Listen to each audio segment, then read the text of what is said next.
ಇನ್ನು ಬೆಂಗಳೂರು ನಗರ ಪೊಲೀಸರು ಸಿಸಿಬಿ ಪೊಲೀಸರ ಕಾರ್ಯಾಚರಣೆ ವಿವಿಧ ಪೊಲೀಸ್ ಠಾಣಾ ವ್ಯಾಪ್ತಿಯಲ್ಲಿ ಡ್ರಗ್ಸ್ ಫೆಡ್ಲರ್ಗಳ ಮೇಲೆ ದಾಳಿಯನ್ನು ನಡೆಸಲಾಗಿದೆ. ಹಲವರನ್ನ ಬಂಧಿಸಲಾಗಿದೆ.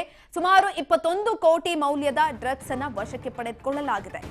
ಬೆಂಗಳೂರು ನಗರ ಮತ್ತು ಸಿಸಿಬಿ ಪೊಲೀಸರ ಕಾರ್ಯಾಚರಣೆ ವಿವಿಧ ಪೊಲೀಸ್ ಠಾಣಾ ವ್ಯಾಪ್ತಿಯಲ್ಲಿ ಡ್ರಗ್ಸ್ ಫೆಡ್ಲರ್ಗಳನ್ನ ಮೇಲೆ ದಾಳಿಯನ್ನ ಮಾಡಿರುವಂತದ್ದು. ಹಲವರನ್ನ ಬಂಧಿಸಲಾಗಿದೆ. ಸುಮಾರು 21 ಕೋಟಿ ಮೌಲ್ಯದ ಡ್ರಗ್ಸ್ ಅನ್ನು ವಶಕ್ಕೆ ಪಡೆದುಕೊಳ್ಳಲಾಗಿದೆ. Hydro ganja, MDMA, cocaine, LSD, strips, ಹ್ಯಾಪ್ ಆಯಿಲ್ ಸೇರಿದಂತೆ 21 ಕೋಟಿ ಮೌಲ್ಯದ ಡ್ರಗ್ಸ್ ಅನ್ನು ವಶಕ್ಕೆ ಪಡೆದುಕೊಂಡಿರುವಂತದ್ದು. 3 ವಿದೇಶಿಗರು ಸೇರಿದಂತೆ 18 ಆರೋಪಿಗಳನ್ನು ಬಂಧಿಸಲಾಗಿದೆ. ಅಮೃತಹಳ್ಳಿ, ಹೆಬ್ಬಗೋಡಿ, ಜೆಬಿ ನಗರ, ಶೇಷಾದ್ರಿಪುರಂ, ಮಹಾಲಕ್ಷ್ಮಿ ಲೇಔಟ್ ಪೊಲೀಸ್ ಠಾಣಾ ವ್ಯಾಪ್ತಿಯಲ್ಲಿ ಕಾರ್ಯಾಚರಣೆಯನ್ನು ಮಾಡಲಾಗಿತ್ತು. ಕಾಲೇಜು ವಿದ್ಯಾರ್ಥಿಗಳಿಗೆ, ಐಟಿ ಉದ್ಯಮಿಗಳಿಗೆ ಡ್ರಗ್ಸ್ ಮಾರಾಟವನ್ನು ಮಾಡಲಾಗ್ತಾ ಇತ್ತು. ಖಚಿತ ಮಾಹಿತಿ ಮೇರೆಗೆ ಪೊಲೀಸರು ಕಾರ್ಯಾಚರಣೆಯನ್ನು ನಡೆಸಿದ್ರು. ಇದೀಗ 15 ಮಂದಿಯನ್ನ ಬಂಧಿಸಿದ್ದಾರೆ. ಸುಮಾರು 21 ಕೋಟಿ ಮೌಲ್ಯದ ಡ್ರಗ್ಸ್ ಅನ್ನು ವಶಕ್ಕೆ ಪಡೆದುಕೊಳ್ಳಲಾಗಿದೆ.